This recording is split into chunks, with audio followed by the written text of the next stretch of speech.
Hej, z tej strony Netsi wróciłem, a przynajmniej mam nadzieję, że wróciłem. Nie jest wykluczone, że wrzucę ten jeden film, po czym ponownie zniknę na kilka miesięcy. Ten jednak musi się pojawić. Mam do przedstawienia wam teorię, która może być największym krakiem, który do tej pory miałem. Chociaż, czy to na pewno jest krak, jeśli wrzucałem już w przeszłości teorie, które wtedy uznawałem za mniej prawdopodobne niż inne. Jednak teraz wydają się być bliżej prawdy niż pozostałe. Jak coś, to dalej nie umiem we wstępy, dlatego od razu mówię, o co chodzi. Jak dowiedzieliśmy się z najnowszego skina bliźniaków, ci podróżowali przez kosmos zahibernowani w statku kosmicznym, który sterowany był przez sztuczną inteligencję, szukającą planety, na której można byłoby kultywować ludzkość. By to osiągnąć, AI miało możliwość terraformowania planety czy zmiany jej atmosfery. Jednak taka planeta musiała mieć wcześniej potencjał. Od momentu wyjścia skinów pojawiła się cała masa teorii o tym, że Phanes czy też Heavenly Principles to AI ze statku bliźniaków, które następnie przemieniło Teyvat w ten sposób, by bliźniacy mogli wrócić i stać się bogami planety. To by w pewien sposób wyjaśniało, czemu statek kosmiczny już raz wylądował w Teyvacie, by następnie odlecieć w kosmos i lata później ponownie wrócić. Co do tego, że Phanes może być AI ze statku bliźniaków, to się zgadzam. Phanes będący AI tym bardziej może wyjaśnić też, o co chodzi z Paimon i systemem Paimon, od którego dostajemy w grze maile. Ja chciałbym jednak w pewien sposób skomplikować tę teorię i postawić przed wami pewną propozycję. Według mnie nie tylko sam Phanes to AI, ale sztuczną inteligencją jest także współczesny Traveler. Zacznijmy może od historii rodzeństwa 500 lat temu. Według tego, co do tej pory, a przynajmniej przed Notkrajem widzieliśmy, bliźniak pojawił się w Khenria bez żadnych wspomnień o Travelerze. Tam stał się symbolem mocy, dzięki której Khenria będzie w stanie pokonać bogów Teyvatu i zasady świata. Sam król Irmin zaczął coraz mocniej eksperymentować z mocą Abyssu, aż jednego dnia zaprowadził bliźniaka w najgłębsze miejsce Khenria i używając jego ciała zaczął przesyłać ogromne ilości mocy Abyssu do Teyvatu, co doprowadziło do kataklizmu i powstania 5 grzeszników.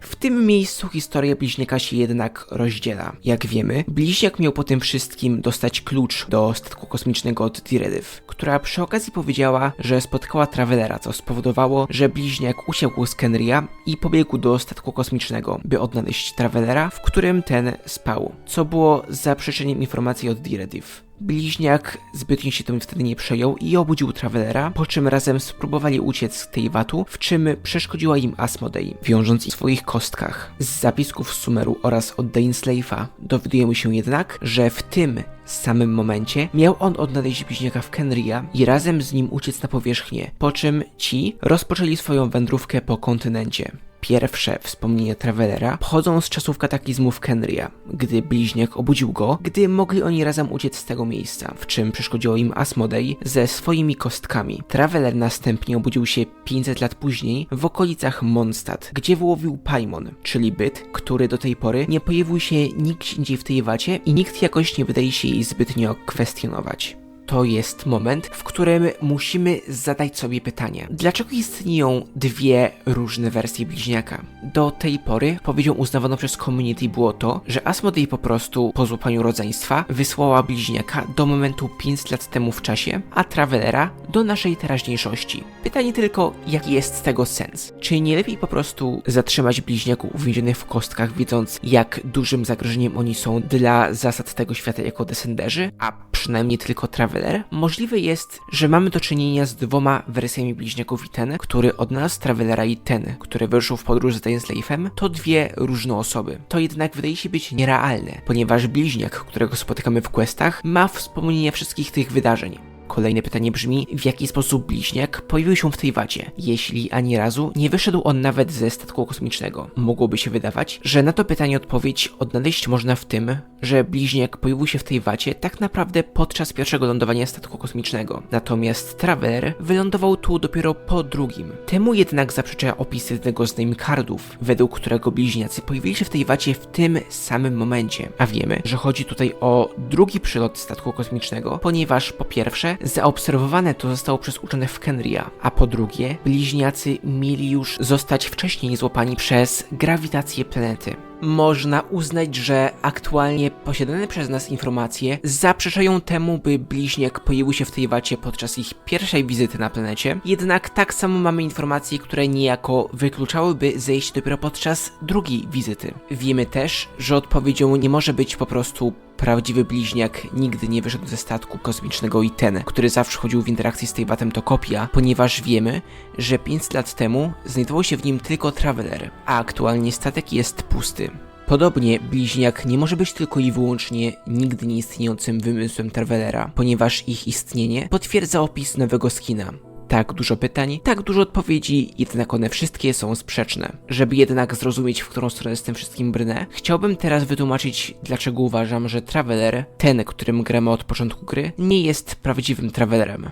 Jego historii nie będę znowu przypominać. Zrobiłem to już chwilę wcześniej. Pomysł o tym, że znany przez nas Traveler nie jest prawdziwym Travelerem, zrodził się u mnie po premierze wersji Luna 4, gdzie podczas eksploracji nowej części Notkraju odnaleźć można pewien list, pochodzący z czasów Hyperborei. Jest on adresowany do osoby z przyszłości, czyli naszej teraźniejszości, która żyć ma w świecie, gdzie to ludzie decydują o sobie i są bogami tego świata oraz każdy jest w stanie władać mocami elementów bez użycia wyżyn. Dowiadujemy się tam także, że ludzie mają robić to używając sztucznych ciał, stworzonych właśnie w Hyperborei. Robiłem już na temat projektu Świętego Dziedzica shorta podczas wersji Luna 1 i ten list potwierdza to, o czym wtedy mówiłem. Współcześni ludzie, według marzeń Hyperborejczyków, mieli decydować o locie świata, czyli krótko mówiąc, być descenderami. To oczywiście się nie udało, ponieważ rebelia aniołów i mieszkańców Hyperborei została stłumiona przez Fanesa, a później jeszcze miejsce miała wojna zemsty. Co dokładnie działo się podczas tej rebelii? Jak wiemy, rozpoczęła się ona po tym, gdy Sauterwoinen, czyli podróżniczka przebrana za młodzieńcę, opowiedziała Koitar, czyli pierwszemu aniołowi, o uniwersum ponad firmamentem Teyvatu. Wtedy Koitar podzieliła się informacjami z pozostałymi aniołami, jak i o losie, który ma ich spotkać w przyszłości, jeśli nic nie zostanie zmienione. Możemy w takim razie wywnioskować, że jako pierwszy anioł Koitar mogła mieć dostęp do większej ilości informacji niż pozostałe anioły, lub po prostu po uwolnieniu się spod władzy Fanesa uzyskała dostęp do wiedzy do tej pory dla niej niedostępnej. O wszystkim dowiedzieli się też mieszkańcy Hyperborei, którzy zaczęli tworzyć nimfy, jak tłumaczy na polski Fey, oraz rozpoczęli projekt Świętego Dziedzica. Z notatek na wyspie Hisi wiemy także o pewnym proroctwie. Gdy Teyvat zmieni się w Elysium, czyli miejsce, gdzie każdy może decydować o własnym losie, do tego świata stąpi władca, który będzie rządzić tym światem oraz zniszczy 7 elementów, nazywane fałszywymi blaskami niebios. Jak pewnie możecie się domyślić, według mnie ci nowi ludzie tworzeni byli na podstawie bliźniaków. Skąd jednak Koitar? Ponieważ to ona wyjawiła tajemnicę Celestii ludziom, wiedziała w takim razie o tak wielu rzeczach na ich temat? Z pomocą przychodzi nam teoria o tym, że Fanes czy też boskie zasady to tak naprawdę AI ze statku kosmicznego bliźniaków. Wspomniane AI podróżowało po uniwersum, szukając planety z potencjałem, by móc ją później terraformować tak, by mogła się na niej następnie rozwinąć cywilizacja ludzka, a jak wiemy z profilu Travelera, ma on zostać bogiem tego świata. W jaki sposób według mnie przebiega chronologia zdarzeń? AI ze statku kosmicznego bliźniaków pojawia się na planecie i zaczyna zmieniać ją w ten sposób, by mogła się na niej rozwinąć cywilizacja ludzka. Po jakimś czasie, podczas pierwszego pobytu w Teyvacie, statek kosmiczny zostaje otwarty, dzięki czemu ludzkość pojawia się na planecie. Wtedy statek z bliźniakami bądź tylko jednym z nich wyrusza ponownie w podróż po uniwersum na wypadek, gdyby z planetą stało się coś złego. Prawdopodobnie wtedy też powstają anioły, które zostają łącznikami pomiędzy ludźmi a niebiosami. Boskie zasady czy też AI steruje wszystkimi wydarzeniami na świecie w ten sposób, by któryś z bliźniaków był w stanie następnie zostać jego bogiem. Do świata tego przybywa jednak ponownie podróżniczka, która wcześniej pojawiła się tu za czasów panowania smoków i w stworzonym przez siebie ciele młodzieńca doprowadziła do rebelii aniołów oraz mieszkańców Hyperborei. Używając zgromadzonej wiedzy, próbują następnie stworzyć specjalnych ludzi, którzy są w stanie władać elementami Teyvatu na podobieństwo przyszłego władcy planety, którego oczekują boskie zasady, a.k.a. Fanes. Istnieje też prawdopodobieństwo, że jeden z bliźniaków wyszedł ze statku podczas pierwszego lądowania w Teyvacie, dając dzięki sobie początek cywilizacji ludzkiej, ponieważ jak wiemy, descenderzy nazywani są też pierwotnymi ludźmi.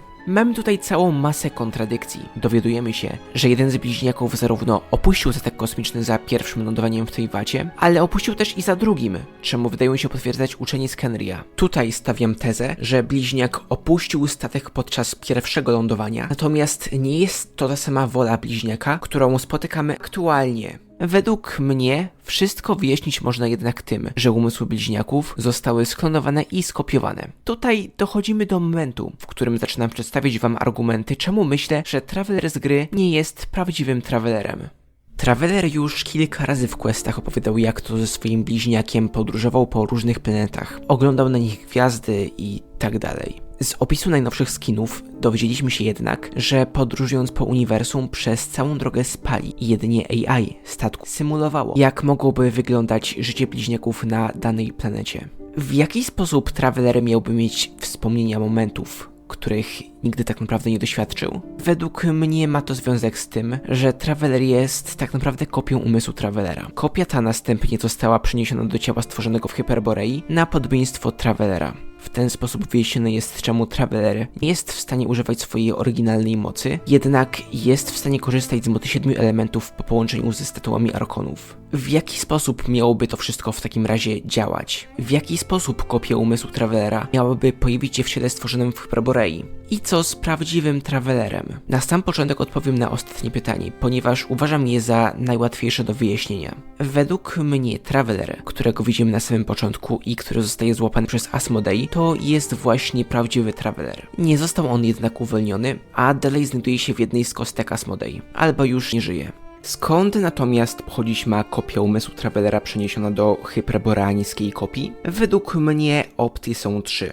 Albo umysł Travelera został skopiowany z jego oryginalnego ciała, albo pochodzi on bezpośrednio z informacji zapisanych na statku kosmicznym. Trzecia opcja polega natomiast na zmieszaniu ze sobą wspomnień wszystkich wersji Travelera. Dlaczego? Już wcześniej wspomniałem o tym, że Traveler ma wspomnienia z podróży między planetami ze swoim bliźniakiem, mimo że wszystkie te wspomnienia były symulowane przez AI. Jednocześnie aktualny Traveler posiada też wspomnienia po wybudzeniu, czyli ucieczki z Teyvatu i spotkania Asmodei. Wiem, że nie jest to do końca przekonywujące, jednak po naprawdę długim rozważaniu tylko taka możliwość przychodziła mi do głowy, jeśli chcę dalej kontynuować tę teorię. Można byłoby uznać teraz, że jest ona zbyt naciągana i to rozumiem, zapewniam jednak, że kolejne rzeczy, o których opowiem, będą o wiele bardziej przekonywujące.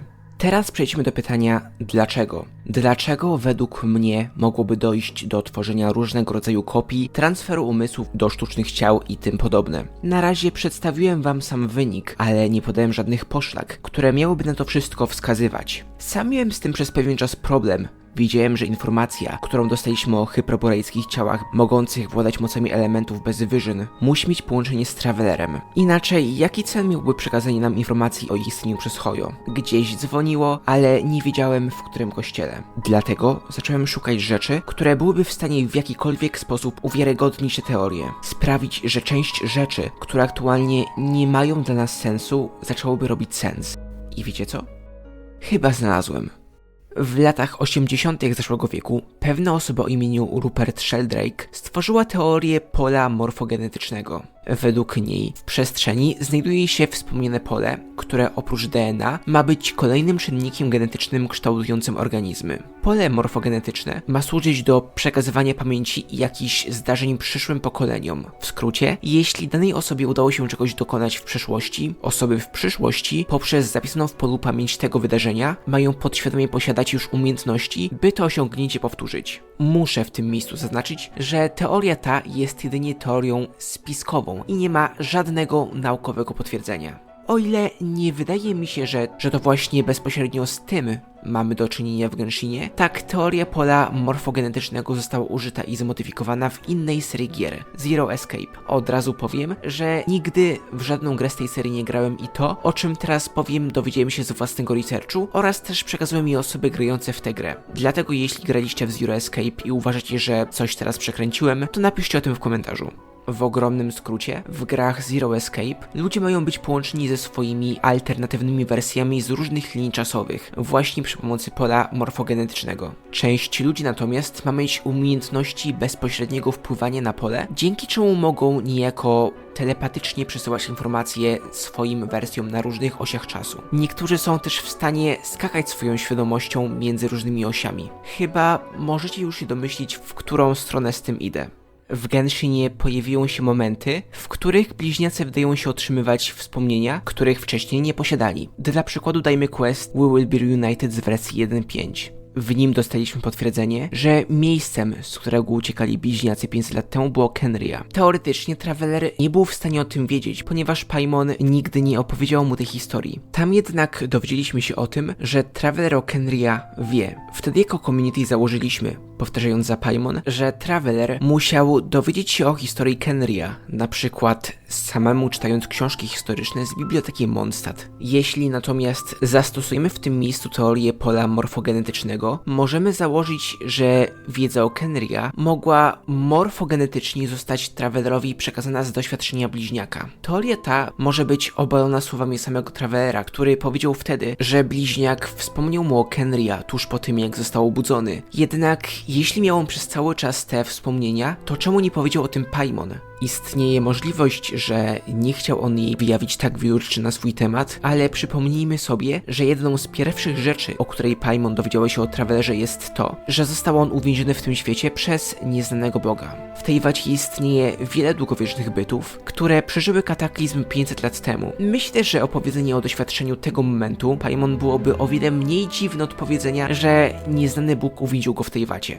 Dlaczego uważam jednak, że u Travelera mogło dojść do pojawienia się wspomnień? Po pierwsze przez to, że już kilka razy doświadczyliśmy momentów, w których Traveler widział rzecz oczami bliźniaka, czy to w Dekazmie, czy w Karibercie. Po drugie, bliźniak po pojawieniu się w tej wacie także miał swojego rodzaju amnezję, w której nie pamiętał nic o bliźniaku i dopiero po jakimś czasie wspomnienia miały do niego wracać. Nie wiemy jednak, jak przewracanie wspomnień miało wyglądać oraz co do tych momentów miało doprowadzić. Według mnie głównym powodem przewracania wspomnień, czy też dzielenia się wspomnień mogą być specjalne słowa klucze czy miejsca. Jak powiedziałem wcześniej, według mnie aktualny, grywalny Traveler jest kopią oryginalnego Travelera, a jeżeli w kopii tej znajdują się także i wspomnienia będące jedynie symulacją stworzoną przez sztuczną inteligencję statku, można by było nazwać je kopią zapasową. Według mnie łączy się to z aktualnym vibe'em Genshina, gdzie bogiem jest sztuczna inteligencja, firmament wygląda jak pewnego rodzaju cyfrowa płachta, a Irminsul tak naprawdę zachowuje się jak dysk twardy. Myślę więc, że w tej bacie, podobnie jak w Zero Escape, także znajduje się pole morfogenetyczne, przez które bliźniacy są ze sobą połączeni i w ten sposób mogą między sobą przesyłać podświadomie informacje. Być może nawet w różnych momentach w czasie. W końcu celem podróży Travelera jest niejako powtórzenie przeszłej podróży bliźniaka po tej wacie i dzięki niej ma on poznać tajemnice tego świata.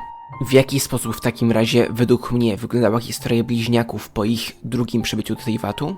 Kiedy znaleźli się oni na planecie, jedno z hyperboreańskich ciał, które odnalezione zostało przez Khenria, złapało kontakt z symulowaną wersją wspomnień bliźniaka, którą stworzyło AI statku. Z nieznanych nam na razie powodów, po wybudzeniu symulowany bliźniak ma zaniki w swojej pamięci, jednak posiada dalej wspomnienia swojej dawnej cywilizacji i postanawia pomóc Khenria. Z czasem wspomnienia o Travelerze zaczynają jednak wracać, a bliźniak zaczyna swoją pierwszą podróż po tej wacie, próbując znaleźć jego ciało. Bliźniakowi nie może się to jednak udać, ponieważ nie posiadano wspomnień lądowania statku, którym przybyli. W końcu, nie mogąc odnaleźć Travelera, bliźniak kończy swoje poszukiwania, jednak podczas kataklizmu przychodzi do niego Diredyw, mówiąc, że spotkała się z Travelerem i wręcza klucz do statku kosmicznego. Przez użyte słowo klucz, bliźniak przypomina sobie, w którym miejscu wylądował w tej wacie, przez co tam biegnie i znajduje ciało Travelera. Budzi go, po czym razem próbują uciec z tej watu, jednak przeszkadza im w tym Asmodei. To jest moment na to, by odpowiedzieć na pytanie zadane jeszcze na samym początku filmu.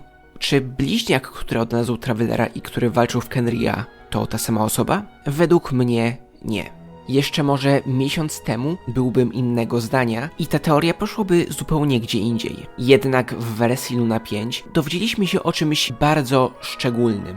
Jak dowiedzieliśmy się z historii Rolanda, ten przed swoją śmiercią poprzysiągł oddanie Abyssowi. Dzięki temu Abyss był w stanie stworzyć jego niemal identyczną kopię. Jego zachowanie, styl życia i cechy były takie same jak oryginalnego Rolanda, z różnicą, że wszystkie wykonywane przez niego czynności miały za zadanie służyć Abyssowi. Ta kopia różni się od zwykłych Abyssowych mimików, co widzimy na przykład w Natlanie, gdzie Abyssowe mimiki poprzednich Pyroarchonów mocno różniły się od oryginałów. Zadałem sobie przez to pytanie, czy bliźniak też może być podobną kopią, jaką był Roland? Według mnie może to być dobrym wytłumaczeniem, dlaczego bliźniak, który spotkał Asmodei i który wyruszył z Dainsleifem, to różne osoby. Istnieje według mnie bardzo duża szansa, że w momencie, gdy 500 lat temu Irmin postanowił użyć ciała bliźniaka do zebrania ogromnej ilości mocy Abyssu, co doprowadziło do kataklizmu, powstał Abyssowy mimik bliźniaka, który, nie wiedząc o tym, że jest mimikiem, wyruszył w podróż z Dainsleifem. Wydaje mi się, że o swojej sytuacji dowiedział się następnie albo podczas spotkania z Vedrfolnirem w ruinach Dekazmu, albo dopiero gdy jego wędrówka z Dainsleifem dobiegła końca. To też by wyjaśniło, czemu Dane jest aktualnie tak negatywnie do bliźniaka nastawiony. Jednak nie jest w stanie go skrzywdzić. Bliźniak według Travelera zachowuje się dokładnie tak samo jak zwykle, jednak nie jest w stanie zrozumieć, czemu miałby walczyć po stronie Abyssu. Odpowiedź na to można odnaleźć w tym, że bliźniak jest Abyssowym mimikiem. Co w takim razie z bliźniakiem uwięzionym wewnątrz kostki Asmodei, jak i jego prawdziwym ciałem? Na to pytanie nie jestem w stanie odpowiedzieć.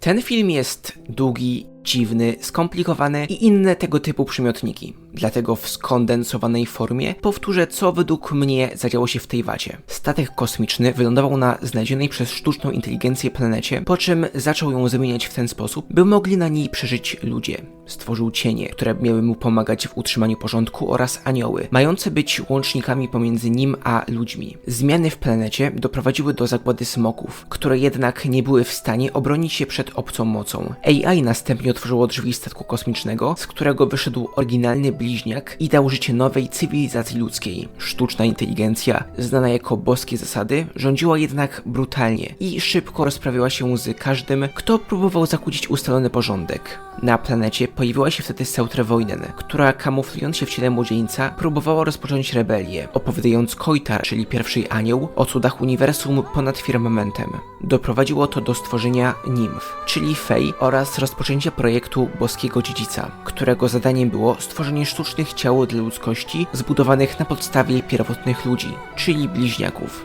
Boskie zasady stłumiły rebelię, jednak wtedy planeta została zaatakowana przez Nibelunga, który przyniósł ze sobą moc Abyssu. Idąc szybko w przyszłość, statek kosmiczny, w którym AI cały czas generowało możliwe przygody bliźniaków na różnych planetach, ponownie wkroczyło w atmosferę Teyvatu, co zauważyli naukowcy z Khenria. Generowana wola bliźniaka połączyła się z ciałem stworzonym w projekcie Świętego Dziedzica, które teraz trzymane było w Khenria. Bliźniak nie posiadał wspomnień o Travelerze, jednak pamiętał, że jest dziedzicem cywilizacji żyjącej na dalekiej planecie. Król Irmin postanowił ogłosić go księciem bądź księżniczką Khenria i bronią, dzięki której będą w stanie pokonać boskie zasady. Przez cały czas w Khenria bliźniak stopniowo przypominał sobie o Travelerze, prawdopodobnie przez pole morfogenetyczne i czasoprzestrzenne wariacje, jednak nie był w stanie go znaleźć. Przełom miał miejsce dopiero podczas kataklizmu, gdzie Diredyw powiedziała bliźniakowi o spotkaniu Travelera i pokazała klucz do ich statku kosmicznego. Dzięki niemu bliźniak przypomniał sobie lokację statku i pobiegł w tamtą stronę, pozostawiając Khenria samemu sobie. Na miejscu okazało się jednak, że statek dalej jest zamknięty, a Traveler śpi zahibernowany w środku. Nie zastanawiając się nad tym zbyt długo, obudził on Travelera, po czym obaj spróbowali uciec z planety. Przeszkodziła im jednak Asmodei, więżąc ich w kostkach. W tym samym momencie król Irmin doprowadził do stworzenia abyssowego mimika bliźniaka, który jednak nie wiedział, że tym mimikiem jest. Po kataklizmie spotkał Dainsleifa i oboje wyruszyli w podróż po Teyvacie. W jej trakcie dowiedział się on jednak, że jest jedynie abyssowym mimikiem i postanowił dołączyć do Abyss Orderu. Jednocześnie wygenerowany przez AI umysł Travelera przy pomocy pola morfogenetycznego otrzymuje wspomnienia swojej ucieczki z Teyvatu i odnajduje ciało stworzone przez mieszkańców Hyperborei na swoje podobieństwo w okolicy Mondstadt. Ciało budzi się, jednak traci część wspomnień, które odblokowuje stopniowo podczas swojej podróży. To z mojej strony tyle. Pa, pa.